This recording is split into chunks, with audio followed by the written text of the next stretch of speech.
saya Muhammad Ari Rafika. Saya Sekjen dari Federasi Buruh Transportasi Pelabuhan Indonesia, anggota dari Konfederasi Persatuan Buruh Indonesia.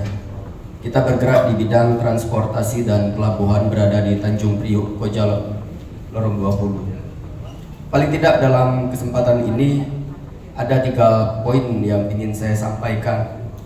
Yang pertama, tentu tidak jauh dari apa yang disampaikan kawan-kawan yang lainnya berkaitan dengan Deks Pidana Ketenagakerjaan ini kan sebenarnya bukan hal yang baru. Sejak 1 Mei 2019 dideklarasikan sudah berproses.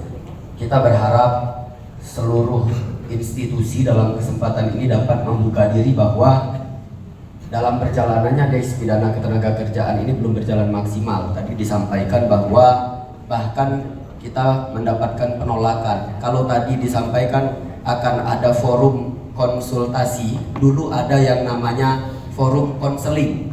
Jadi belum sampai kepada proses, konseling aja udah ditolak, Bang. Nah, jadi harapannya tidak lagi seperti itu di kemudian hari.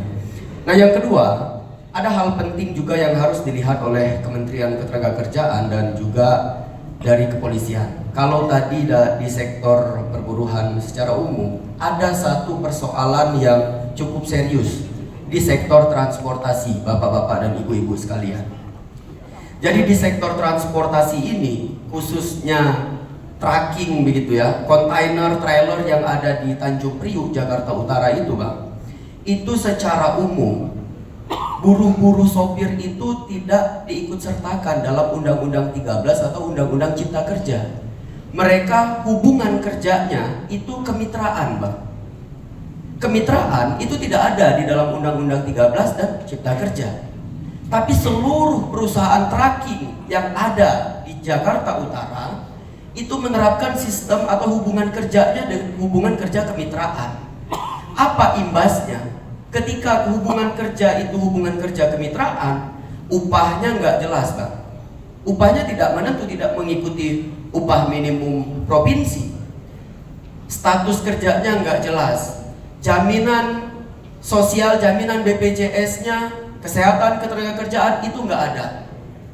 Kalau ada kecelakaan kerja itu ditanggung oleh buruh, sopir. Pengusahanya nggak mau tanggung jawab.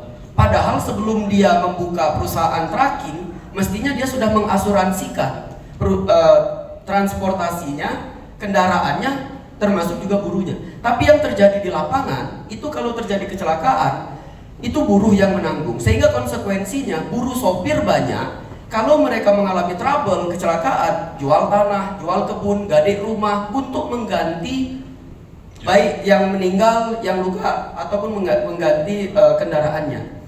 Nah, itu persoalan-persoalan yang timbul. Belum lagi persoalan pungli dan lain-lain. Nah, jadi saya berharap dengan adanya Deks Pidana Ketenagakerjaan, ada Kementerian Ketenagakerjaan di sini, ada satu sektor yang sampai pada hari ini itu statusnya nggak jelas. Saya atau kami mengatakan, karena kami di Serikat Buruh Transportasi Perjuangan Indonesia yang memang mengorganisir transportasi, buruh sopir ini hidup di dalam ruang hampa. Mereka seperti bergerak, tapi nggak tahu kemana mereka harus mengadukan nasibnya. Nah, itu yang kedua. Yang ketiga, kita ingin menyampaikan di awal bahwa harapannya Deks Pidana Ketenagakerjaan ini dapat membangun sinergi antara kelas pekerja dengan kepolisian. Tapi ternyata di lapangan, saya ingin sampaikan di dalam ruangan ini, di hadapan saya ada Bung AKBP Martuasa yang kemarin menangkap ketua umum kami. Sinergi apa yang ingin dibangun?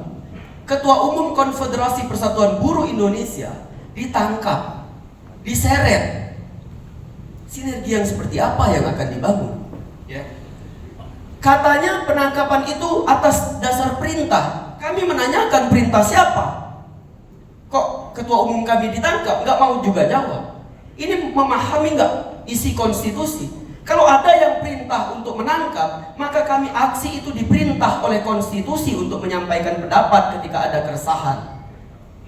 Nah, ini mau seperti apa? Kami akan menuntut, ini bukan sinergi. Malah justru kami akan menggelar demonstrasi di Polres KP3, di Polda Metro Jaya dan Mabes Polri untuk mendesak copot AKBP Martuasa karena setelah menciderai institusi Polri dengan menangkap pimpinan Konfederasi Persatuan Buruh Indonesia.